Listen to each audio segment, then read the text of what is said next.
evening all, welcome back to my channel. My name is Kanchan and today's topic is the most requested topic. बहुत ज़्यादा लोग पूछते हैं मुझसे कि मैम प्लीज़ कुछ टिप्स बताइए कैबिन क्रू जॉब के लिए हम कैसे क्लियर करें. सो आज का टॉपिक है 10 tips to clear a cabin crew job.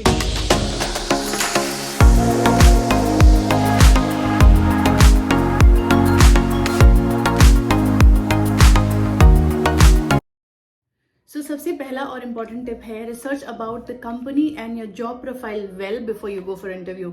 इसका मतलब क्या है, आप जब भी इंटरव्यू के लिए जाते हो, जिस कंपनी के लिए आप इंटरव्यू देने जा रहे हो उसके बारे में अच्छे से आप जानकारी ले लो. विकिपीडिया से, गूगल पे आपको सारी इन्फॉर्मेशन मिल जाएगी. और आपकी रिस्पॉन्सिबिलिटी, अगर आप कैबिन क्रू प्रोफाइल के लिए जा रहे हैं तो आपका रोल क्या होगा, आपका काम क्या होगा, वो जानना बहुत ज्यादा जरूरी है. कि जब आप इंटरव्यू के लिए जाते हो तो इससे रिलेटेड काफी क्वेश्चंस आपसे पूछे जाएंगे. पहला तो ये है, तो आप बहुत सॉर्टेड रहोगे क्योंकि आपके पास ऑलरेडी इन्फॉर्मेशन है. मतलब इंडिगो कब शुरू हुई थी, डायरेक्टर कौन है, सीईओ कौन है, कितना फ्लीट साइज है, मतलब कितने एयरक्राफ्ट है उनके पास, अगर ये सारी इन्फॉर्मेशन है. इससे रिलेटेड कोई भी क्वेश्चन आपसे इंटरव्यूअर पूछता है और आप अगर कॉन्फिडेंटली उसको जवाब देते हो तो आपका जो इंटरव्यूअर है आपसे पहले ही खुश हो जाता है कि है.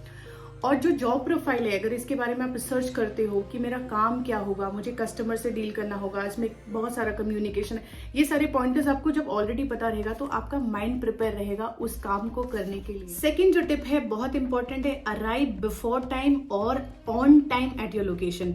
इंटरव्यू का जो लोकेशन होने वाला है वो आपको मालूम है तो आप वहां पे टाइम पे पहुंचिए. मैं तो बोलती हूँ कि बिफोर टाइम पहुंचिए. इससे क्या फायदे हैं, अगर आप बिफोर टाइम पहुंचोगे तो जो रजिस्ट्रेशन होती है, जैसे कि 10 बजे की अगर इंटरव्यू होती है तो रजिस्ट्रेशन शुरू हो जाती है 8:30 या 9 o'clock से. अगर आपका रजिस्ट्रेशन पहले होगा तो आपका इंटरव्यू का नंबर भी पहले आएगा. पहले होने से ये फायदा है कि आप फ्रेश रहोगे, आपकी ग्रूमिंग सही रहेगी, आपके आंसर्स अच्छे रहेंगे क्योंकि आप थके नहीं हो. अगर आपका नंबर पहले आएगा, आप जो भी आंसर करोगे, इंटरव्यूअर भी फ्रेश रहेगा, आप भी फ्रेश रहोगे. सो इंटरव्यू अच्छी जाती है. कई बार ही ऐसा होता है कि 2000-3000 लोग इंटरव्यू देने आते हैं, इंटरव्यूअर भी एक चीज सुन के बोर हो जाता है. और जब तक आपका नंबर आता है ऑलरेडी बहुत सारे लोग सिलेक्टेड हो जाते हैं फर्स्ट राउंड में, तो वहां पे चांसेस थोड़े से कम हो जाते हैं आपके सिलेक्शन के. सो कोशिश करिए कि आप टाइम पे पहले पहुंचिए और परफॉर्म अच्छे से करिए. नेक्स्ट जो टिप है वो है prepare your resume as per standard. मैं स्टैंडर्ड बोलने का मतलब क्या है कि रिज्यूमे में बहुत सारी चीजें मत डालिए.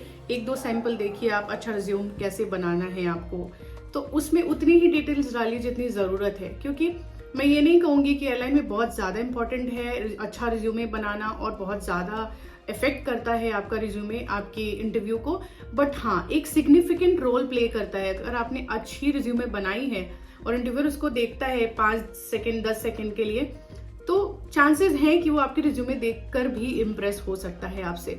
सो अच्छा रिज्यूमे बनाइए और उसको अच्छे से देख लीजिए इंटरव्यू में जाने से पहले. जो 4th पॉइंट है वो है keep your documents well in advance.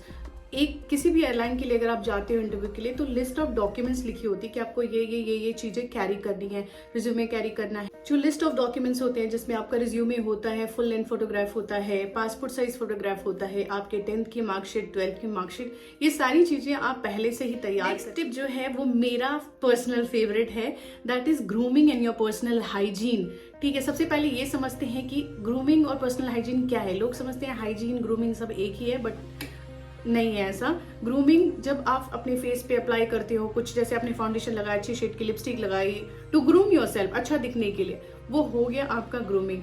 Hygiene क्या हुआ, जैसे आप इंटरव्यू में गए हो और आपने अच्छे से ड्यू या परफ्यूम नहीं अप्लाई किया है, आपके नेल्स गंदे हैं, आपका शर्ट गंदा है. सो ये सारी चीजें हो जाती है हाइजीन, और बहुत ज्यादा इंपॉर्टेंट है क्योंकि आप कैबिन क्रू जॉब के लिए अप्लाई करें तो वो वहां पे आपको हाइजीनिक होना, ग्रूम्ड होना, दोनों ही बहुत ज्यादा इंपॉर्टेंट है. सो जब भी आप इंटरव्यू के लिए जाए अपनी नेल्स चेक करिए, आप अच्छे से हेयर वॉश करो, ड्रेस जो आप पहन रहे हो, जो भी आपका अटायर है वो क्लीन होना चाहिए, आयरन करके पहनिए. सो ये सारी चीजों का आपको ध्यान रखना है. और ग्रूमिंग तो आपको पता है, बेसिक ग्रूमिंग रिक्वायर्ड होती है. आप जिस पे अच्छे दिखते हो उतनी ही ग्रूमिंग करो. बहुत ज्यादा ओवर मेकअप मत करिए, बिकॉज कई बार क्या होता है ओवर मेकअप करने से भी कुछ टाइम के बाद आपका चेहरा बहुत अलग दिखता है. तो वैसा नहीं करना है. जो चीजें आपको सूट करती हैं, जिसपे आप अच्छे दिखते हो, प्रेजेंटेबल दिखते हो, वो काम. स्टेप है keep your answers short and crisp. इसका मतलब क्या है, सबसे पहले मैं ये एक्सप्लेन करूं, इससे पहले मैं आपको ये बताना चाहती हूँ कि मैंने बता दिया कि कीप योर आंसर शॉर्ट, तो ऐसा नहीं येस और नो में आंसर नहीं करना है। आप आंसर शॉर्ट रखने का मतलब ये है कि जितना ज़रूरत है उतना ही बोलिए, ठीक है। कुछ आंसर होते हैं जिसमें आपको थोड़ा डिटेल में बताना होता है, तो वहाँ पे आप बोलिए, कोई ज़रूरत नहीं है खुद को रिस्ट्रिक्ट करने की। बट जहाँ ज़रूरत नहीं है, जहाँ पे आप सोच सकते हो कि थोड़ा बोलने से आपका काम चल जाएगा, उतना ही बोलिए। कई बार ये होता है कि लोग बहुत ज़्यादा बोलते हैं, इमोशन में, फ्लो में आप बहुत ज़्यादा बोल जाते हो, इंटरव्यूअर भी इंटरेस्टेड नहीं होता है क्योंकि उसको काफ़ी सारे लोगों का इंटरव्यू लेना है। और अगर आप इतना ज़्यादा बोलोगे तो इंटरव्यूअर आपको बीच में रोक देगा, बोलेगा या that's what I wanted to no.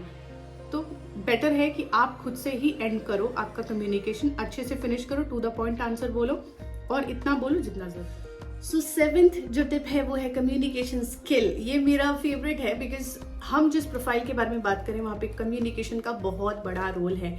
कुछ लोगों को लगता है कि मुझे इंग्लिश आती है, आई नो हिंदी वेल, तो मेरा काम हो गया, मेरी सिलेक्शन तो ऐसे ही हो जाएगी, बट ऐसा नहीं होता है। सबसे पहले ये समझते हैं कि स्किल किसको कहते हैं हम। आपका कमांड जो होगा लैंग्वेज पे बहुत स्ट्रांग होगा, आपकी जब आप कम्युनिकेशन करोगे तो उसमें बहुत क्लैरिटी होगी, फ्लुएंसी होगी, मतलब आप बिना रुके बोलोगे। और जो सबसे ज़्यादा इंपॉर्टेंट होता है वो होता है रेट ऑफ स्पीच या वॉल्यूम। जब आप बात करोगे तो आप बहुत जल्दी जल्दी जल्दी जल्दी नहीं बोल रहे हो, या आप एकदम से धीरे धीरे नहीं बोल रहे हो, तो आपका जो रेट होगा, रेट ऑफ स्पीच होगा, वो अप्रोप्रिएट होगा कि आप जब बात कर रहे हो तो सामने वाले को समझ में आए। और वॉल्यूम, कई बार होता है ना, हम इंटरव्यू के लिए जाते हैं और हम जोर जोर से बोलते हैं, इंटरव्यूअर को लगता है भाई क्या हो गया बस। सो ये चीजें नहीं करनी है। आप जब इंटरव्यू के सामने बोल रहे हो, आसपास बोल रहे हो, तो आपको देखना है कि आपकी वॉल्यूम कैसी होनी चाहिए, आप किस तरह से बात करोगे कि अच्छा लगेगा। तो ये चीजें प्रैक्टिस के साथ आती है। हाँ, विद प्रैक्टिस ये बहुत निखर के आता है। तो अगर आप केबिन क्रू बनना चाहते हो तो इसके ऊपर काम करना अभी से आप शुरू कर दो। चलिए, अब वीडियो काफी लंबा हो रहा है, हम नेक्स्ट टॉपिक पे जाते हैं, positive body language. Positive body language के बारे में मैंने पहले भी बहुत सारे वीडियोस में बहुत सारी बातें करी हैं। सो चलिए एक बार फिर बताती हूँ, क्योंकि हमारे इंडस्ट्री के लिए, स्पेशली एयरलाइन के लिए, पॉजिटिव बॉडी लैंग्वेज, खुद को कैरी करना, कैसे खड़े होना है, कैसे बैठना है, कैसे बातें करना है, ये सब कुछ आता है उसमें, है ना। और ये बहुत ज्यादा इंपॉर्टेंट है, ठीक है। सो एग्जाम्पल में बताती हूँ, अगर आप इंटरव्यूअर दूर बैठा हुआ है और आप चल रहे हो जिस तरह से चल रहे हो, या तो आप बहुत स्लो चल रहे हो या काफी फास्ट में चल रहे हो, आपको इंटरव्यूअर स्कैन करता है, आपको देखता है। सो इन सारी चीज़ों के ऊपर आपको काम करनी है। मैं आपको सजेस्ट करूंगी कि आप एक मिरर रखो और उसके सामने वॉक करो। मॉडल वॉक नहीं करना है आपको, बट हाँ, एक पेस में चलना है आपको। एक मतलब ऐसा नहीं कि आप कछुए की चाल चल रहे हो या तो बहुत फास्ट चल रहे हो, अच्छा नहीं दिखता है। तो इन चीज़ों पे काम करिए। तो आप इंटरव्यूअर के सामने बैठ रहे हो, तो बहुत अच्छे से बैठिए, अपराइट होके बैठिए, बॉडी लैंग्वेज सही रखिए। इंटरव्यूअर से बात कर रहे हो तो आई कॉन्टैक्ट मेंटेन करिए। सो बस ये सारी चीज़ें हैं इन चीज़ों पे। 9th टिप है कॉन्फिडेंस। कॉन्फिडेंस आने के लिए इन सारी चीज़ों को, जो मैंने प्रीवियसली आपको सारी चीज़ें बताई ना, इस पे अगर आप काम करो तो कॉन्फिडेंस खुद ब खुद आपके पास आ जाएगा, ठीक है। कम्युनिकेशन सही है, बॉडी लैंग्वेज सही है, कंपनी के बारे में जानते हो, जॉब प्रोफाइल के बारे में जानते हो, हाइजीन का ध्यान रखा है, ग्रूमिंग का ध्यान रखना, फिर तो कॉन्फिडेंस आ ही जाएगा खुद ब खुद।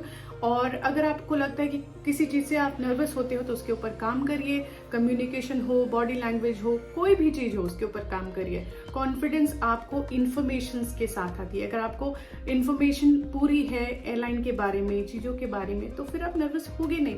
और हाँ, क्राउड देख के, मतलब भीड़ देख के कि हाँ बहुत सारे कैंडिडेट्स आए, मेरा कुछ होगा कि नहीं, डरना नहीं है, ठीक है। हर एक इंडिविजुअल की अपनी क्वालिटी होती है, आप में भी वो क्वालिटी है, शायद वो क्वालिटी इंटरव्यूअर को पसंद आ जाए और आपकी सिलेक्शन हो जाए। सो इसके साथ हम अपने आखिरी टिप पे आते हैं, वो है show your qualities to interviewer, ठीक है। अपनी क्वालिटीज इंटरव्यूअर को दिखाइए। कैसे दिखाओगे आप, क्या क्वालिटी है, कैसे पता लगेगा कि इंटरव्यूअर को क्या देखना है। सारे पॉइंट्स पे काम करिए ना। कैबिन क्रू का जॉब प्रोफाइल देखिए आप, उसमें लिखा होता है कैबिन क्रू की क्वालिटीज क्या होनी चाहिए।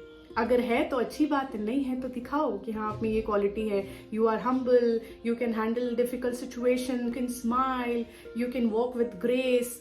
सो यस, बस ये सारी क्वालिटीज होती हैं। ये क्वालिटीज दिखाओ। जब आप बात करते हो, एग्जाम्पल्स दो कि आपने किसी को हेल्प किया और कोविड में आपने लोगों को हेल्प किया, या ऐसी कोई सिचुएशन जहाँ पे आपने बहुत अच्छा परफॉर्म किया। ये सारी चीजें अपने आंसर्स में इंक्लूड करिए, बहुत ज्यादा इंपॉर्टेंट है। सो यही सारे 10 टिप्स थे जो मुझे आपको बताने थे। आई होप ये वीडियो आपको अच्छी लगेगी, इन्फॉर्मेटिव लगेगी, और इससे अगर आपका कोई फायदा हो तो प्लीज कमेंट में जरूर बताना। ऐसी वीडियोस आगे भी मेरे चैनल पे आएंगी, तो वीडियो को लाइक करिए, चैनल को सब्सक्राइब करिए, और जिनको भी जरूरत है उनके साथ इस वीडियो को शेयर करिए।